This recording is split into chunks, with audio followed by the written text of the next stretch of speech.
Looking for ways to make your business idea grow? Look no further. Looking for ways to make your business idea grow? Look no further. Kukua Institute invites you to Startups on the Blocks every Thursday at 6 p.m. Central Time. There you can network with fellow founders, get the training and practice, as well as all those resources that you need to make that business idea successful and profitable. Again, that's Startups on the Blocks every Thursday at 6 p.m. Central.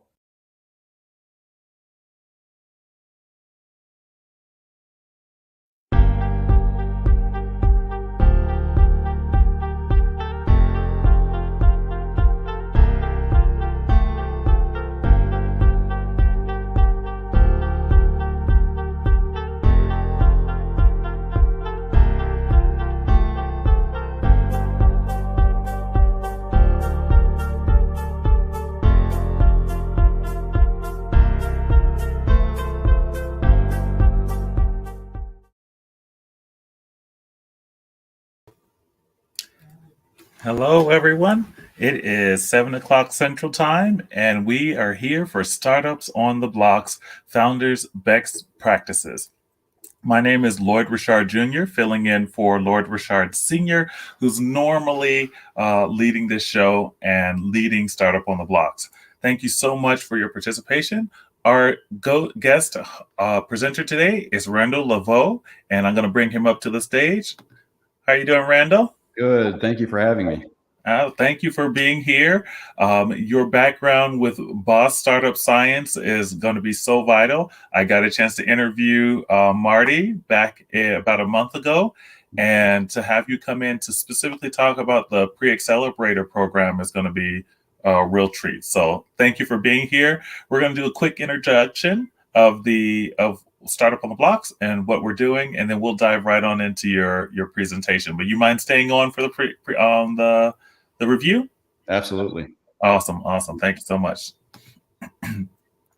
So we want to first thank our sponsors of Startup on the Blocks and Kukua Institute, Florida Power and Light, the Gulf Coast Minority Chamber of Commerce, Bantucola, our streaming partner, the SBDC, and Innisfree Hotels, as well as Visit Pensacola, Ecolab, and the First Bank.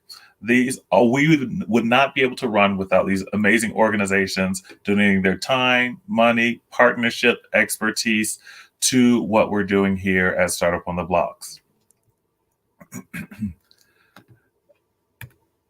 Our special guest, as we've said, is Randall Laveau, who is a partner and advisor with Boss Capital Partners as Boss Startup Science as well. So to get started, we want to look at what we at Startup on the Blocks are guiding our founders and those of you who have an idea to start a startup business to look for. And this is what we call our Founders Playbook. And so we have 7 different areas where you can apply today. If you just have an idea and you're like, I want to start something, I want to make it profitable, I want to take this idea from just in my brain to now actively being a functional business, these are the things that we immediately recommend for you to do. First, you're connected here with Startup on the Blocks, which is great, but we also want you to look at the founder's mindset, because how you have to be a founder and to start your own business, you have to have a different mindset. Randall, just out of curiosity, what does that spark for you when you hear about founder's mindset? How important is that? I mean, the first thing that I think of is perseverance and not giving up, right? There's a lot of challenges, and you have to have a relatively short memory and thick skin to be a founder. Ooh, thick skin, short memory, and perseverance. So we'll take that. I'm sure you'll talk a little bit more about that in the Pre-Accelerator, but I appreciate that.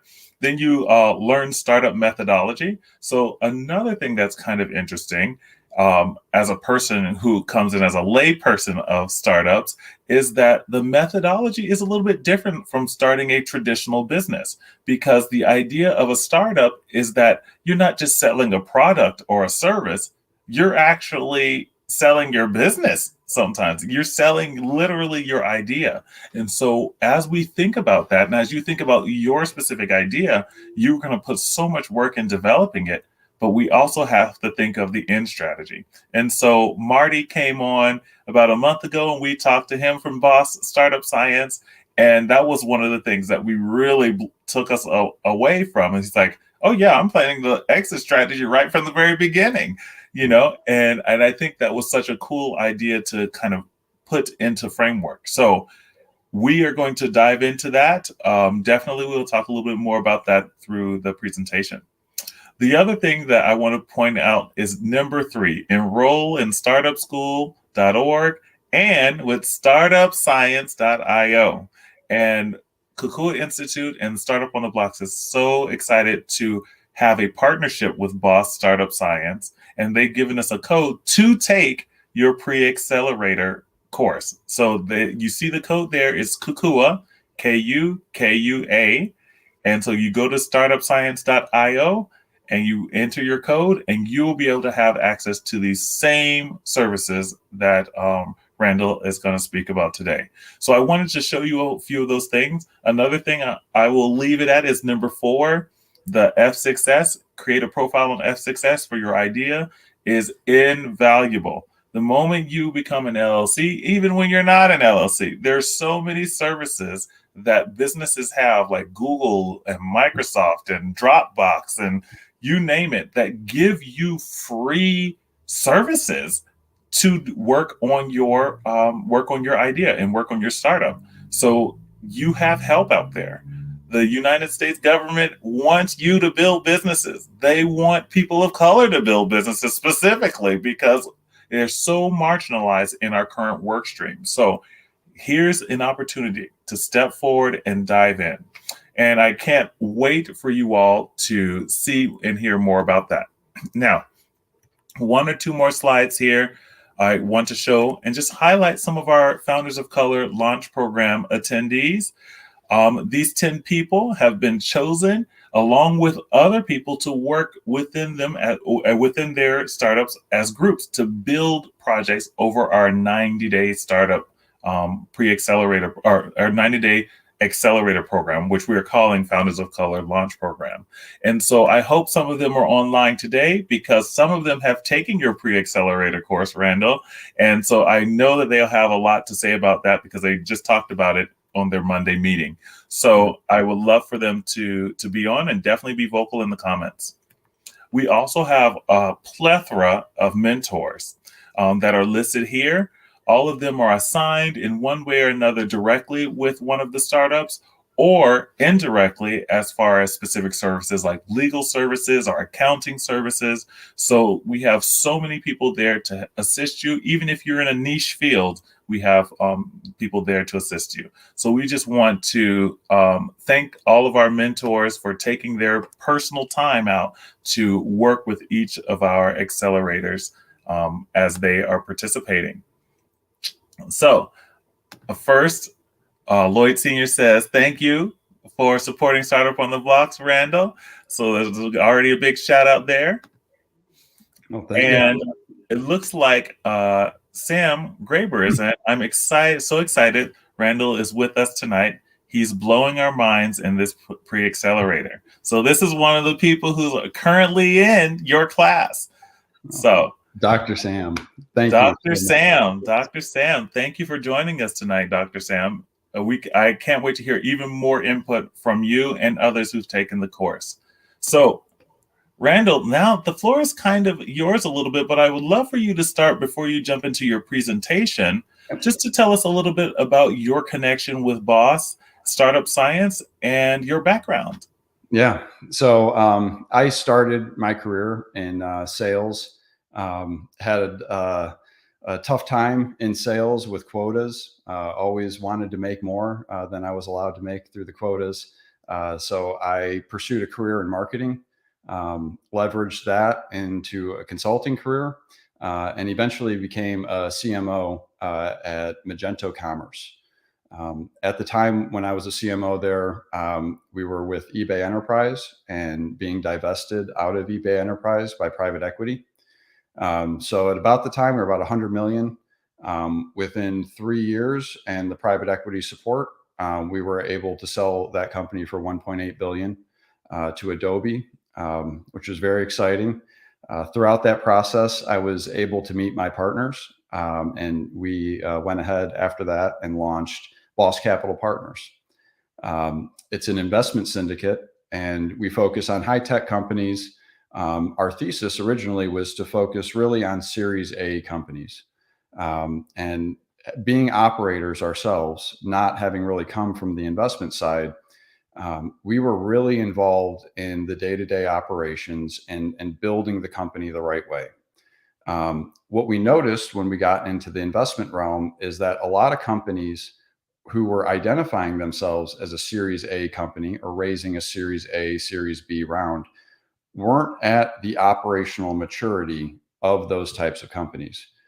So for us, these were unsafe investments, right? It would require a lot of work for us to go back and retrofit the appropriate processes, operations that they needed. So what we started doing is being very specific with the companies we selected. Over the series of 5 years, we selected 14 companies, exited all of those successfully. And through that process, we kind of put together what ended up being a curriculum. We took this curriculum to Stephen Covey's Franklin Covey Institute from the 7 Habits of Highly Effective People. They helped turn it into a curriculum. And we decided to now branch off of Boss Capital Partners and start Boss Startup Science.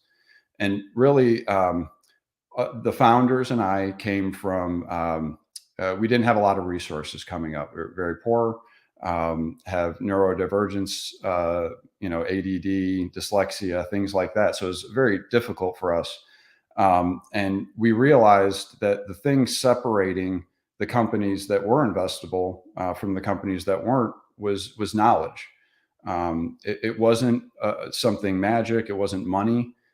It was literally just experience and knowledge and an understanding of how to do things and when to do them. So we felt that by offering this curriculum to the masses, we would be doing our part in giving back and hopefully leveling the playing field for the entrepreneurs out there so they can find the right investors and ultimately pursue their visions.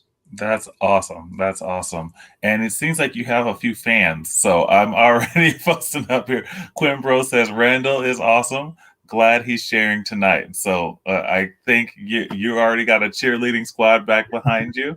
And it seems like people who've taken your course already are very motivated by the information that you are passing.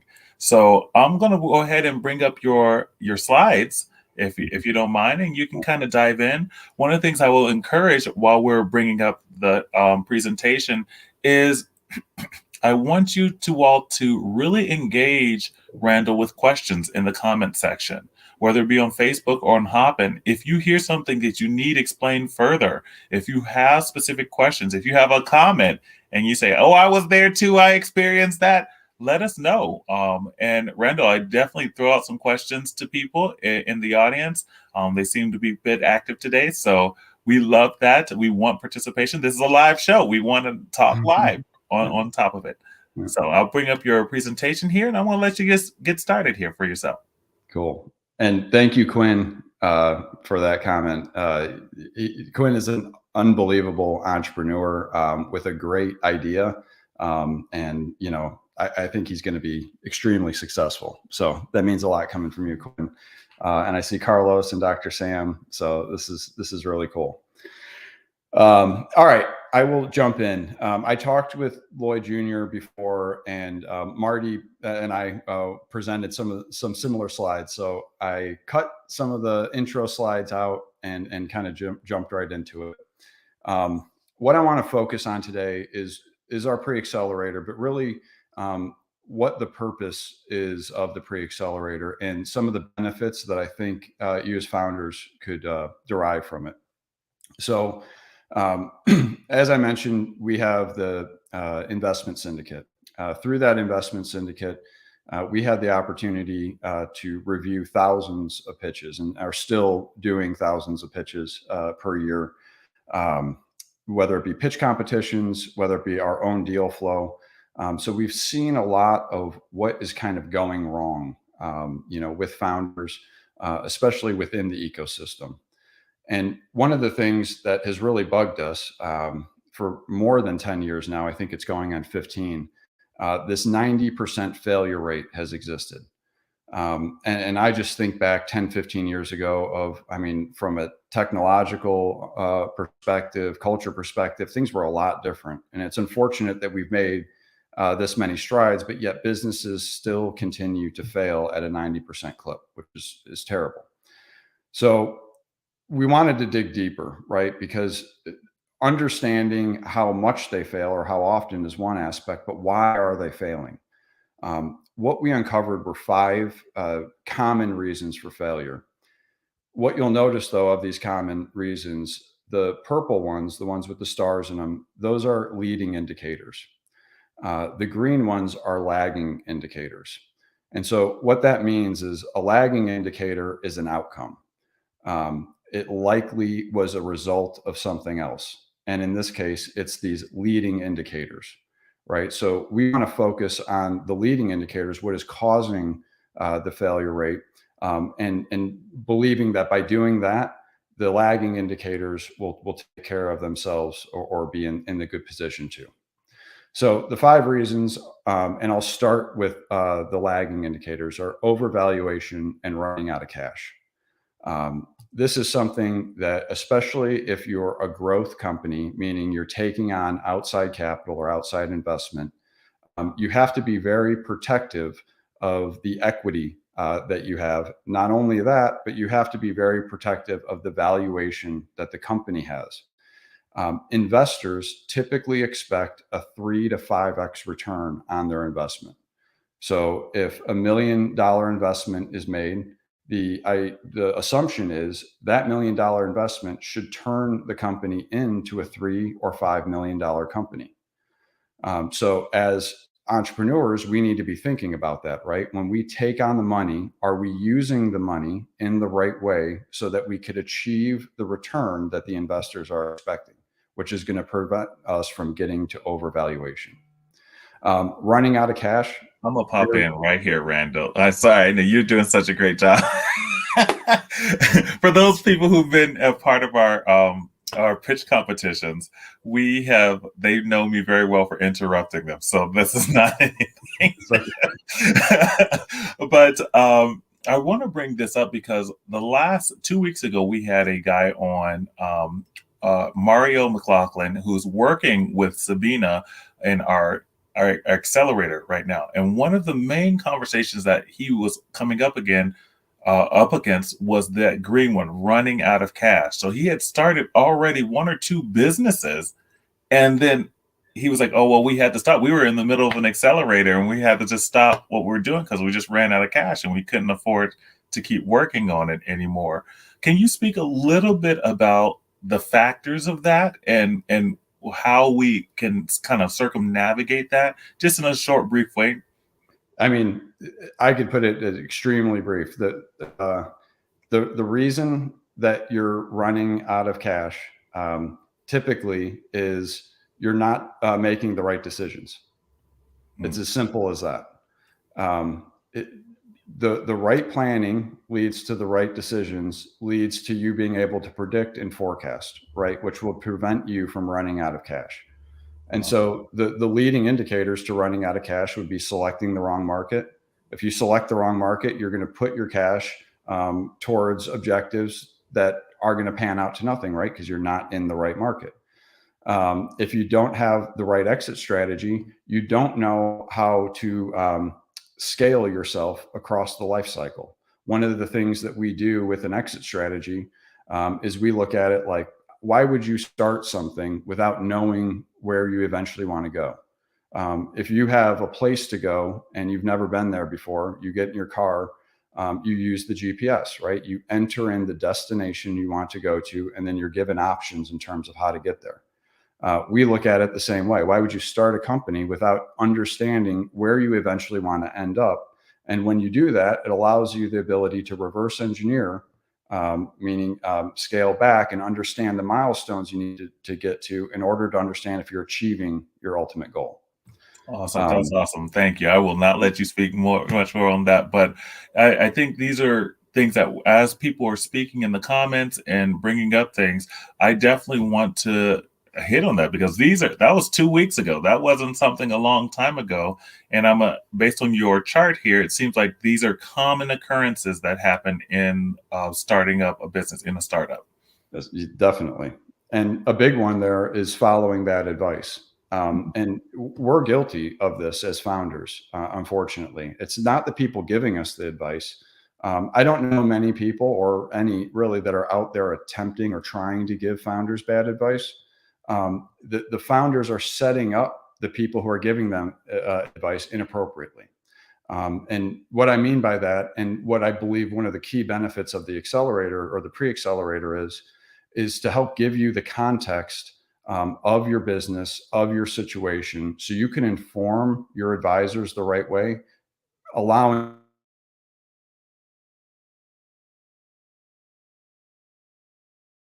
program. All right, so we took those 5 reasons for failure, and we said we have to do something with this, right? We have to alert founders of how to avoid these 5 reasons for failure. I love this graphic because this is so true. Every time I see it, it's exactly how it goes in my head, where I have a plan. I know where I'm at. I pick my destination. It seems like a linear path, but inevitably there's peaks and valleys in that journey. The good news is entrepreneurship is one of the oldest trades out there. So we have the ability to look at the data and understand where are people failing, and really focus in on those areas. And so that's what we attempted to do here. We built a life cycle that is intended to encompass cradle to grave, the inception of a business idea, all the way to the eventual exit or off-roading of that business idea. What I mean by that is there's 3 typical exit opportunities or end states for your startup. The first is a lifestyle business. Typically in this situation, you really wouldn't go for outside capital, maybe friends and family, personal loans, things like that. But your goal is to build a business that is sustainable for many years, in fact, maybe many generations. And you're not looking for hyper growth, you're looking for steady growth. The other type of exit is an IPO. This is a public offering. This is going on the public market. And this is a long journey, typically. There is something that is happening in the IPO market today as a result of businesses overvaluing themselves. Their IPOs in some cases are meant for companies that can no longer raise money on the private market and need to go public in order to do that. So IPO is a unique route, and likely if you're on path to an IPO, one of your institutional investors will likely alert you of that. Typically, this is the path to being a unicorn or $1 billion company. Now, the third type, and our favorite type, and we feel that if you don't know what type you are, this is something that you should really look at, because sometimes it's just due to lack of understanding that people don't choose this option, which is a strategic exit. This means that you build your company to suit, in a sense, and you're selling to a corporate office in many cases, but someone that could take your vision and expand it with the amount of resources that they have. So as we go through this life cycle, I'm just going to kind of call out a couple stages, the first 3, which I think are really important. The thing to note about the life cycle is in each stage, the separation between stages is a validation event. I'm going to talk a lot about validation. If you join the pre-accelerator, you'll see that that's one of the things that we emphasize. In this case, we chose to use fundraising as a validation event. Typically, if you're able to raise money from outside sources, you have to prove your business, you have to prove your idea, you have to prove your stability. That's good enough typically to have validation that you're doing the right things and moving in the right direction. Now, as we look at this life cycle, the first 3 stages are really where a majority of the 90% of companies fail. And the points that they typically fail at are at the product valley of death and the commercialization valley of death. And some of you may be going through this right now. The product phase and the product valley of death comes from building out your solution. In many cases, founders build past what's called an MVP, a minimal viable product, thus leading to overvaluation and running out of cash, right? So we go through a very systematic way of how to use validation, use your actual customer base in order to build out your MVP and ensure that you're moving in the right direction and not going to face running out of cash. Guess what? I got something to say. So one of the things I want to bring up is this valley of death proposition, because the goal of our Founders of Color program that a lot of our startups are currently in, our founders are currently in, is to build a minimum viable product. So this conversation that we are having today is literally in preparation for where there's Quinn laughing at me in the comments here.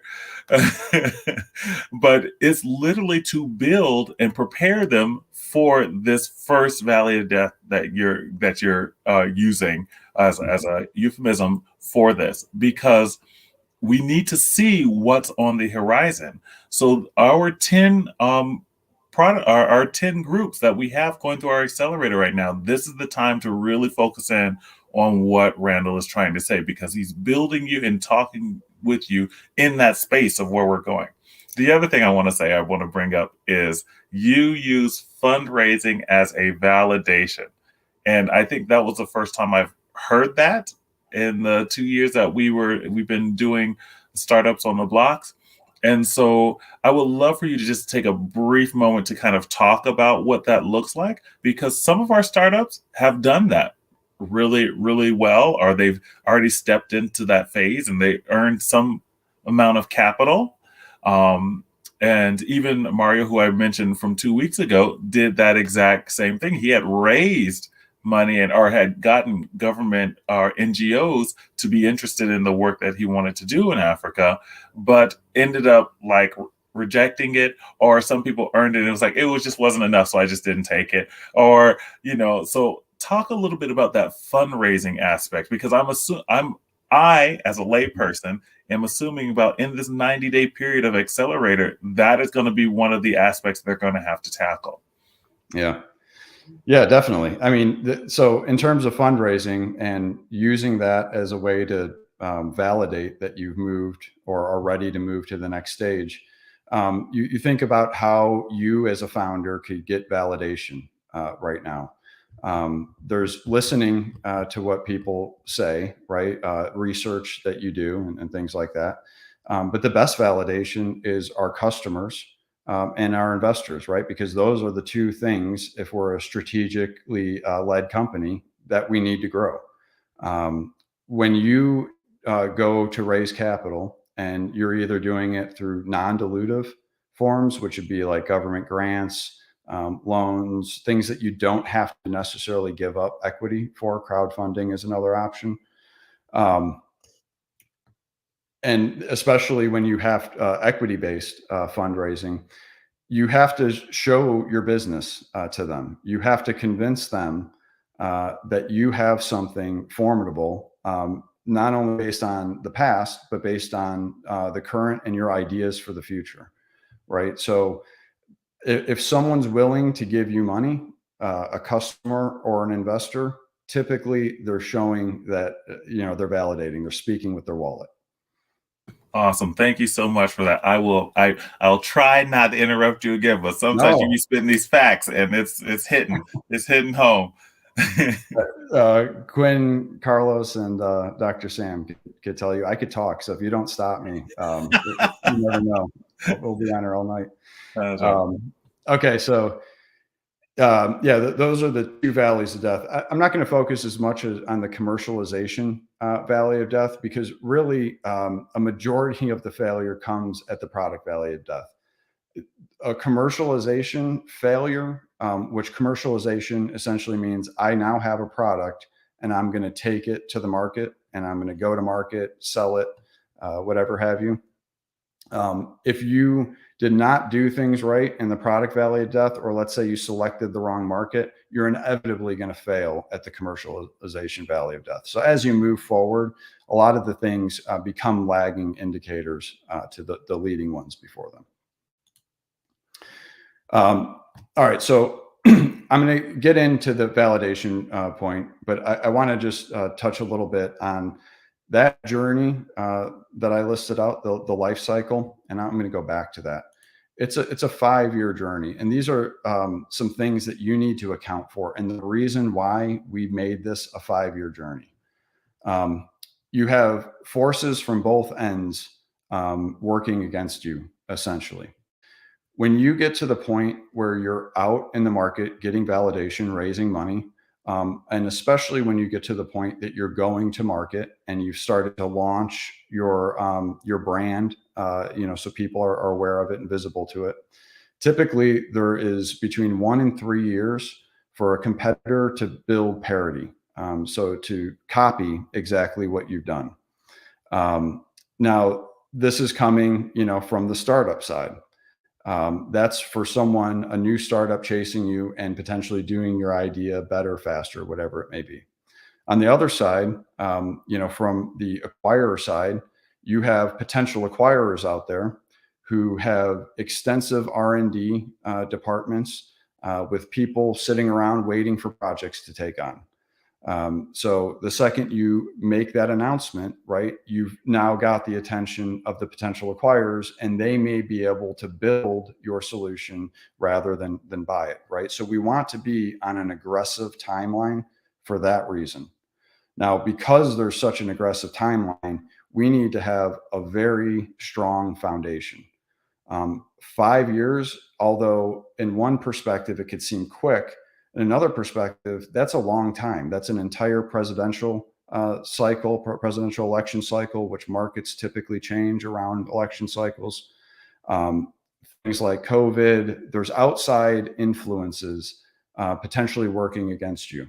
So a big piece about what we want to focus on is assimilating ourselves to the ecosystem that we're about to jump into, so we could understand those factors, anticipate those factors, maybe even get to the point where we could predict those factors. This will allow us so much more flexibility in terms of the timing and when we hire people, when we decide to expand, when we decide to add new products, features, so on and so forth. So that's really the focus, and I'm going to jump into that now. Lloyd, I'm going to just jump past a couple slides here, and I want to get into the specifics. It's your show, man. You do what you got to do. Okay. So this is the big one, selecting the wrong market. And this could actually be stated a different way, selecting the wrong part of the market. And I'll tell you what I mean by that in a second here, but markets are very large, and positioning within your market means a lot to the visibility that your customers have to you, that investors have to you, and potential acquirers have to you. It also means a lot in terms of how you position yourself against potential competitors, right? Selecting the wrong market is very bad, but you could also select the wrong part of a market, right? Which could be equally as bad. And we'll talk about that and how to decipher and determine where you should be within the market. Now, some of the things that you should be asking yourself when identifying your market or looking at your market, is this market big enough to meet my revenue and growth goals? Well, how do you come up with revenue and growth goals? The way we do it is through an exit strategy. And I'm going to break this down a little bit more in the presentation in a further slide that kind of spells it out, but I'll steal a little bit of that thunder and share it with you now. Rather than looking at the exit strategy as something that is written in stone and we have to follow this, we use the exit strategy really to set benchmarks and set goals for ourselves so that we could back into them through our operations. One of the specific things, and the reason, right, we're all in business, other than helping people, is to make money. How much money do you want to make? If you're going for an IPO, strategic, even lifestyle business, this is a question you should be asking yourself. And it's not an art, right? There's a formula to figure out how much you want to make and what you have to do with the business, how much the business have to grow, in what areas, and where or how much you potentially have to sell it for in order to earn that amount. So I learned this the hard way, as well as a lot of my co-founders did as well, where we built great companies, helped our customers, and made our investors a ton of money and us a little bit. And had we known things that we know now, that wouldn't have happened. So hopefully we're able to share those with you. How do you determine if you're in the wrong or right market? There are 3 types of growth validations that we use, and we use them at strategic places within the life cycle that I showed. The first 2 stages of the life cycle, we really focus on market validation. Okay. And this is really understanding our ecosystem and all the aspects that exist within it. Now, in order to get market validation, we do 5 key things. And this is a lot of the focus of the pre-accelerator. First, we want to understand the life cycle and how the life cycle applies to us and our business, right? Because each person is individual and is going to have different benchmarks that they're attempting to achieve. Then we want to know, right, the first point in the GPS, our current location. Where are we right now? This is going to inform us on maybe we've advanced a little further than our maturity has, and we need to go back, or we're ready to advance forward very quickly. And there's some measures to help you understand that. The next is market sizing. We want to understand the size of the market and our ability to perform in the market and our ability to communicate that performance to investors. So we have a unique way that I'm going to share with you on how to do market sizing. The next is ecosystem analysis. This is fun. I'm going to jump into this in a second. But this is really where you learn a lot about the business that you're attempting to create and the environment in what you're about to jump into. Your ideal customer profile. This is a key aspect for us. Determining who is the right type of customer to sell to, and are there enough of them out there to sell to, right, to back into our end goal or our exit strategy. And then, of course, exit strategy, where we go through a process in terms of identifying potential acquirers and then using not the art side of it, but the science side of it to really research and obviate and understand what kind of drivers they use to determine the value of a company. We call those valuation drivers. Okay, so how do we do this? Measure twice, cut once. And as you could see by the sign here, someone didn't measure twice, but this is a key thing for entrepreneurs. There are 2 measurements that need to be made typically before you start to execute. The 2 measurements are, one is you. You need to be the expert in your business. And I've seen this a lot, evaluating pitches, judging pitches, just working and mentoring founders, where some founders think that they will go to an investor, and that investor, because they have a history in an industry or in a space, that they're going to be able to provide them answers and information. That may be true. And there are investors that focus on specific areas. But think about what you're attempting to do. You are going to an outside person that doesn't know you very well, and you're asking for their money so you could use it, and you're trying to show them somehow that there's going to be a return on their investment. I don't know about you, but if someone asks me for money and they really don't understand what they're going to do with it, what's happening in the space that they're operating in, or I'm asking questions that they just flat out can't answer, I'm very hesitant to give money to that person because I just don't think I'll see it again, right? So as entrepreneurs and as founders, especially as early stage founders, we're at a disadvantage because we're going to people who have been in industry, have been in the market, have been in business and seen things, potentially longer than we have. So we need to go through an extensive research process to wrap our arms around what we're about to get involved in and understand it to the same capacity that they can. Not only is this going to help us validate ourselves when we want to raise money and go for outside funding, but it's going to help us set up our advisors and just people in general to give us the advice that we need in an appropriate way. And that's the context. Yeah, and I feel like when I hear you speak about this, the moment you say research, I think people go back to their high school time and start shivering in their minds. Yeah. So can you give us some tips, maybe specifically about what that research actually looks like? Because I tend to be a person to say like, oh, I got to do my research on my industry, but what is that research and how do we break the stigma or fear of doing that research or feeling inadequate about that research if we're just stepping into it? Exactly. and I'll use this as an opportunity for a shameless plug to join the pre-accelerator, because we'll teach you all about it in there. But no, for real, that's what we do, right? We go through every day, 5 days a week, and we focus on becoming experts in our field so we could prepare for that interview or that evaluation, right? The next piece is the experts and users. I'll cover that in a second. Let's go into what you were just asked about, Lloyd.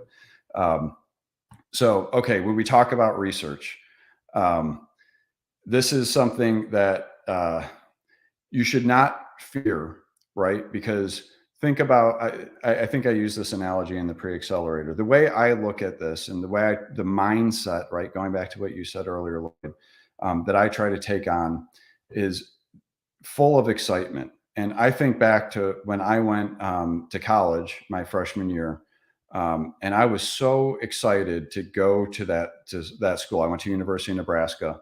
I was living in Illinois. It was so far away. I couldn't just go there. So I was Googling images. I was watching YouTube videos. I was looking at the directory. I was mapping out where my classes were and schedule. I was trying to understand everything I could about it because I knew I was going to be living in that town for the next 4 years of my life. And that's how I would encourage, founders to approach the research side of their ecosystem and learning about their business is you are going to go into this and there are going to be opportunities everywhere. We call those shiny objects, and we have a way to process those opportunities and validate which ones you can do. It's a roller coaster too, because there's going to be valleys of concern, right? You're going to see things that, oh man, I thought I was the only one with this idea. And it turns out a lot of people have it or are doing it or attempted to do it and it didn't work.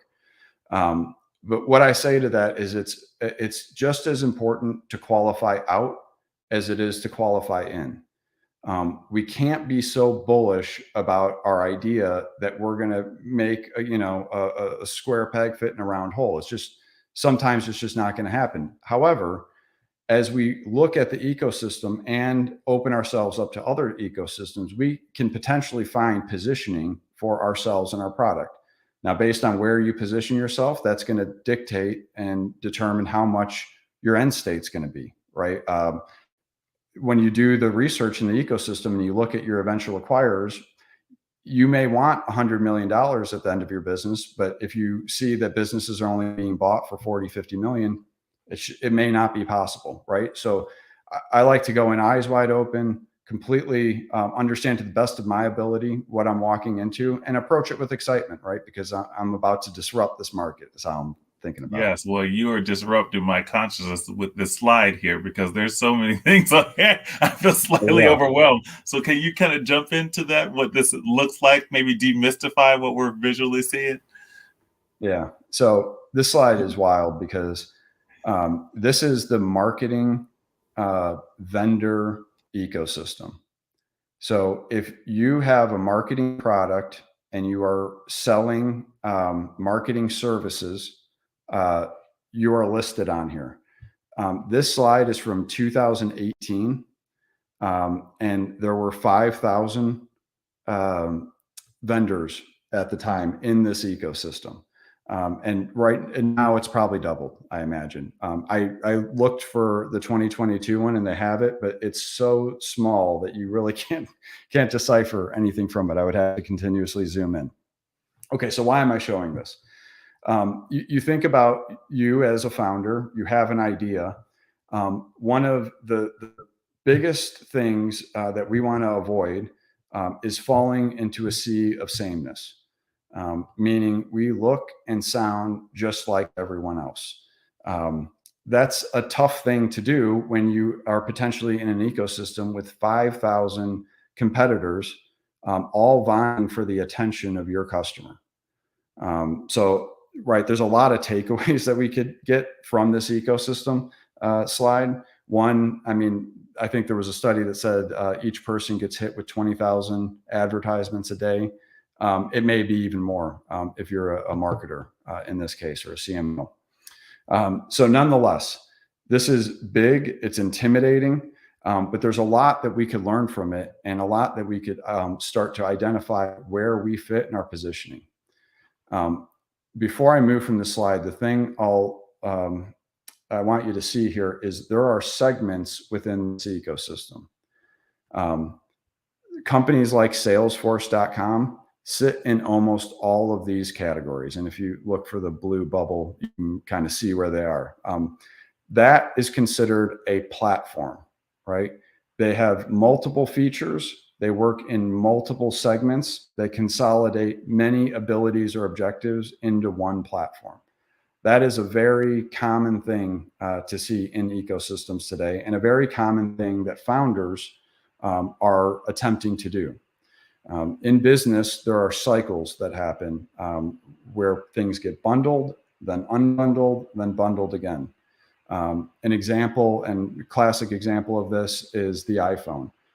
Before the iPhone, there was the computer, the Garmin GPS, the calculator, the home phone, all these things. The iPhone or the smartphone bundled all of those independent features into one platform, which is your phone. As we start to see ecosystems like this one expand beyond belief, with just unlimited new entrants to the market, how they choose to separate themselves or how they choose to grow, maybe through inorganic growth, is to create a platform. In doing so, and I just mentioned inorganic growth, these companies are typically looking to buy or acquire companies to consolidate into their platform. This is a great strategic exit opportunity for you. And when we talk about building with the end or beginning with the end in mind, we could build with the end in mind, right? And start to identify some of these opportunities, size them out before we enter the market, and determine what the upside is. Is it something we want to pursue or not? Now, what we'll do in the pre-accelerator is start, with a very large ecosystem like this. And what we want to do is start to funnel it down, start to understand who are the key players within the ecosystem that are vying for the same attention of our customers with similar features or similar end goals or objectives. So what we really want to do is look at competitive positioning. Who are our competitors? How do we differentiate ourselves from them? And how fast are they growing? Right? One of the things that we want to do is make sure that we're following the mark of a good company, which is growing faster than its market and faster than its competitors.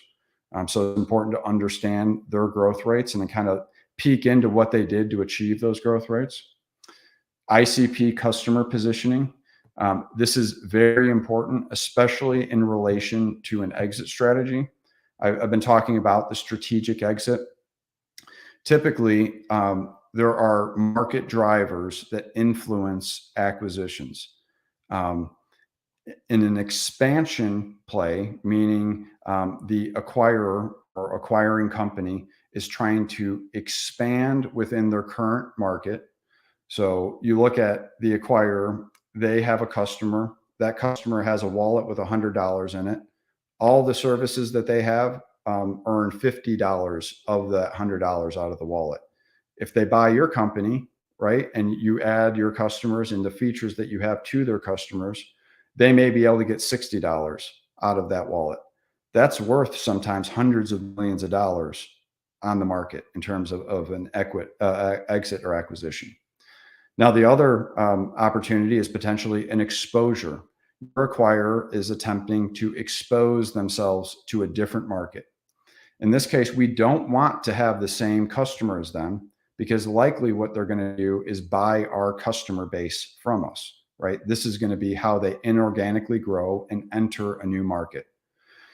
In this case, we already could anticipate that one of our markers to determine if we're growing the right way is customer growth percentage.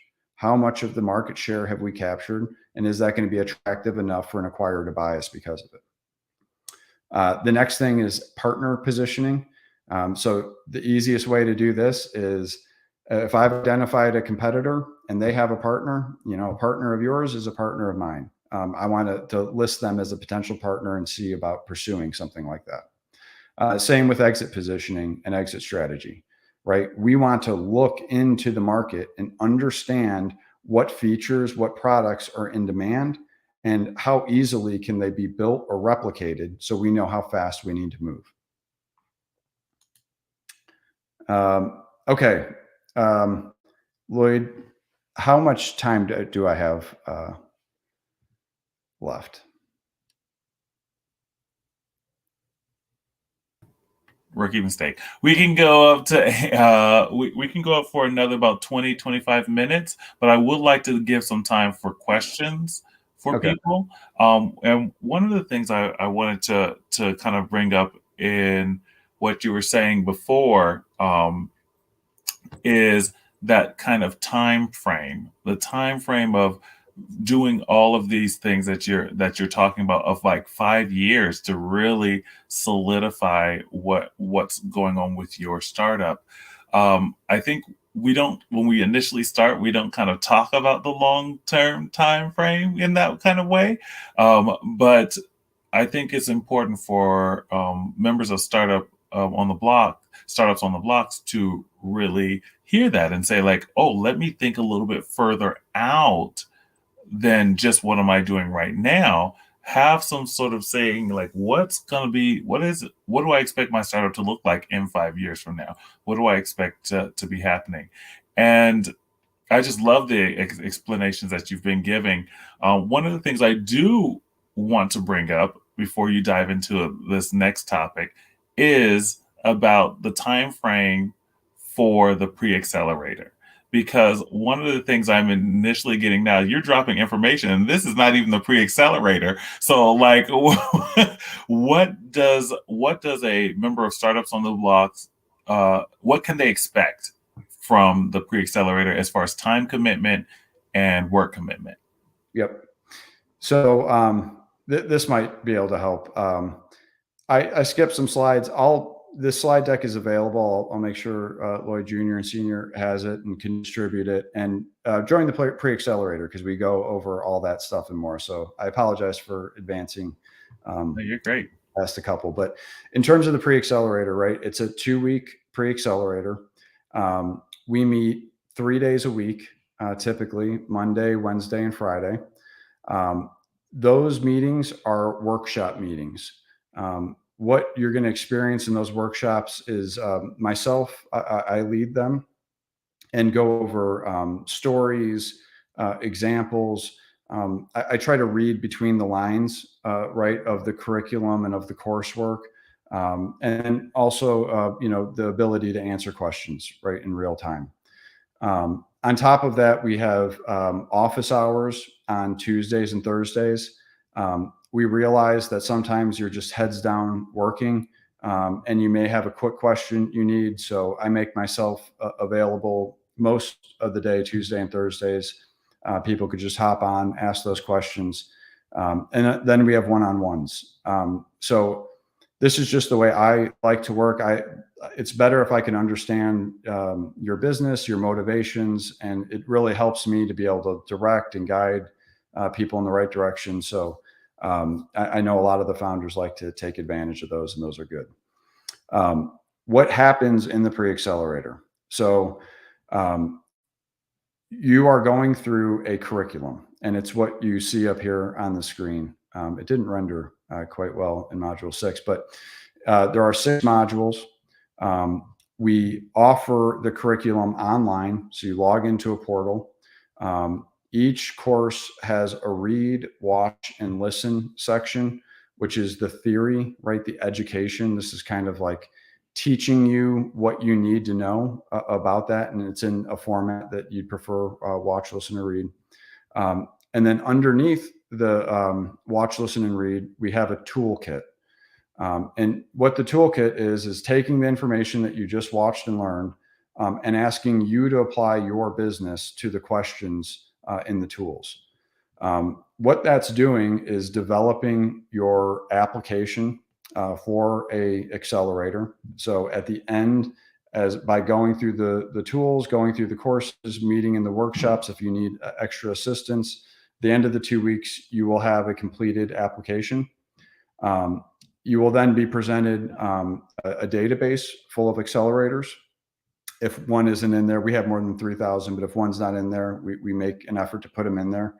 And you select up to 5 accelerators, and myself and our partners on your behalf go out to the accelerator and try to put your application in front of them in the best light possible, right? We want I to want get to just say this in just plain speech. So you're basically saying that one of our startups can put in that Kukua code at startupscience.io, join the 2-week accelerator in 2 weeks, and then you all are going to actually vouch for the work that they've been doing in the pre-accelerator to get them into other accelerators? yeah. Okay, I mean, I just want to reiterate that just in case I missed it. as long as you're committed, right? And that's what we ask, because it is part of our reputation as well, but we care about advancing the knowledge of the founders, and we've yet to have a founder go through that hasn't had some revelation in some capacity. So the goal, right, is to be an expert. You will walk out of the accelerator knowing a lot more than you do about your business, and having a lot of options and opportunities that may not have surfaced themselves as a result. I'm just sharing a few of these comments because people are just like, why? No, it's amazing. And I really want to initiate. This is why Lloyd Senior asked and partnered with Boss Startup Science, because you all are providing an opportunity for our startups that other people have to pay for. This is a product that you all are offering, and to be able to partner with startups on the blocks to provide this for our founders of color and the other founders that are working within Kukua Institute is something that we definitely want to motivate you to take this time. I know it's the holiday season. Halloween is this weekend. We're got to get ready. And then from Halloween to Christmas, it's like we don't know what's going on. But there might be a time where you can take 2 weeks to really jump in and really push forward through this accelerator program. So I just want to really encourage everybody with that. Now I'll let you keep going. Wow. I mean, I couldn't have said it better myself. That was perfect. And that's what I would say is, I talked to Quinn, Dr. Sam, Carlos, Lloyd Senior.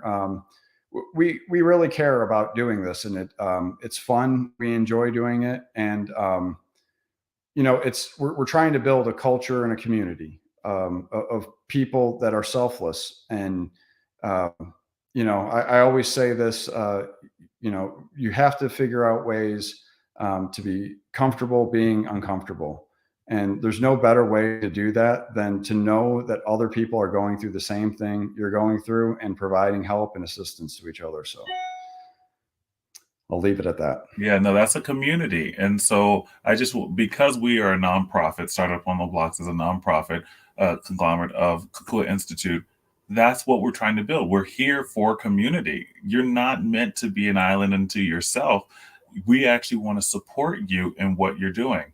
But some of that trepidation that kind of comes up with the daunting task of time commitment or work or the research thing we kind of talked about earlier can kind of can kind of take people away from actually stepping forward to what their desires of their heart and what they want to do. So thank you so much for doing that. We're opening the floor to questions, but Randall, I would definitely love if you want to talk a little bit more, maybe take about 5 more minutes to kind of maybe talk some of the things that we missed a little bit in the pitch deck and your deck, and then we'll make sure that we can provide that for everyone. But if you have a question to hit with Randall right now is the time. Be typing.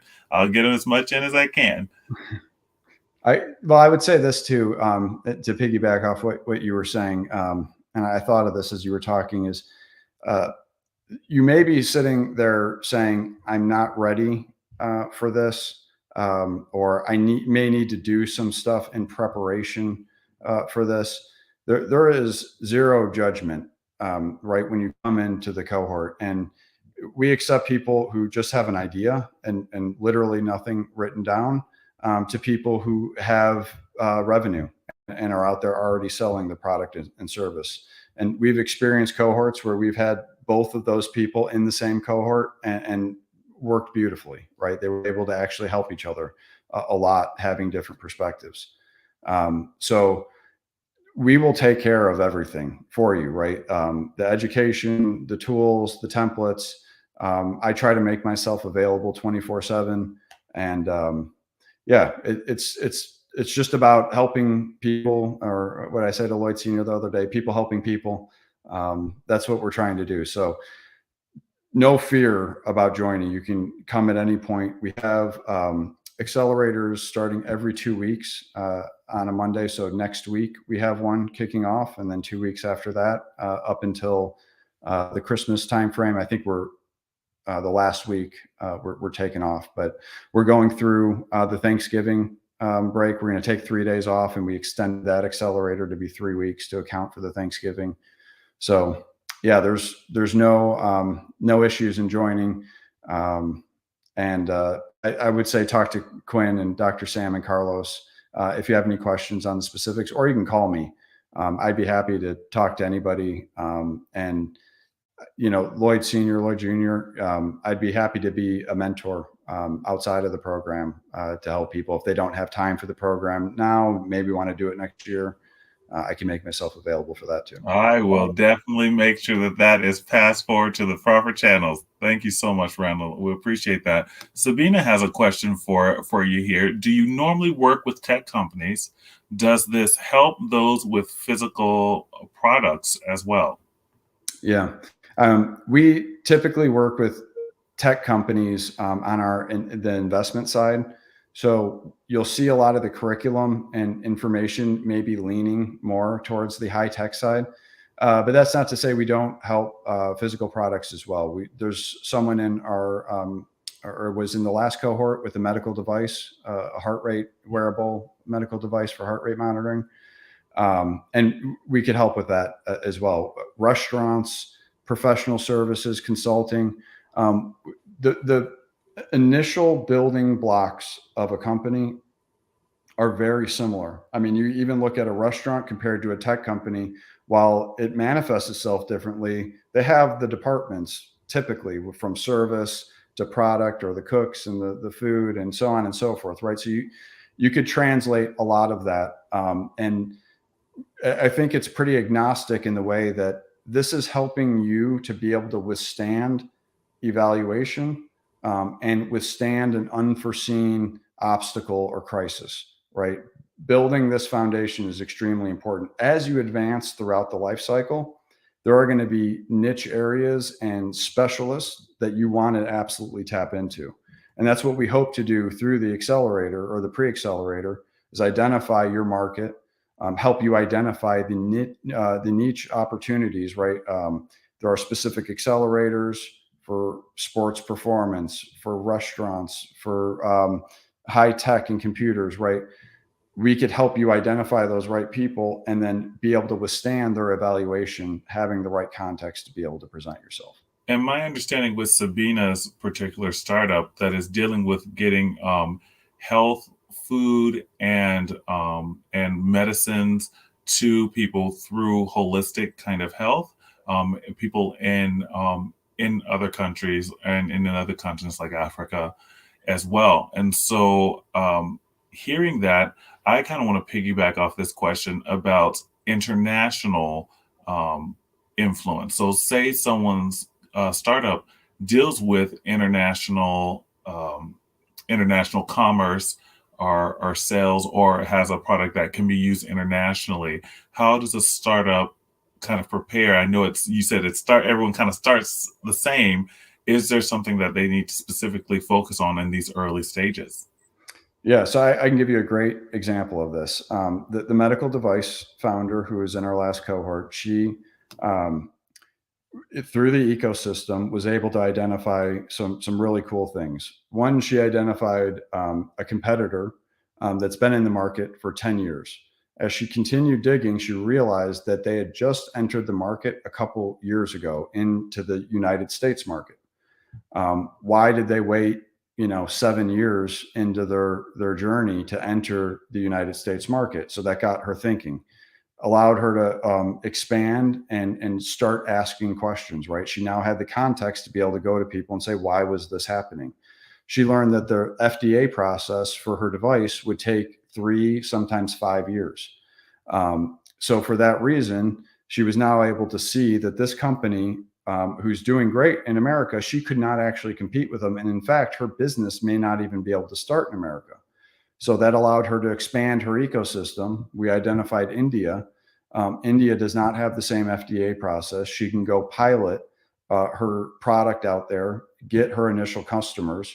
That got us thinking, okay, let's look at customers that are international based, right? Who is in India, but maybe corporate headquartered in Germany, Europe, or North America, because we want to target those folks. So when we do get FDA approval, we can go right up to the parent company. So this is an example of right, like leveraging the ecosystem, looking at how an international market may compare to a domestic market, and where the best opportunity for your business to truly succeed is.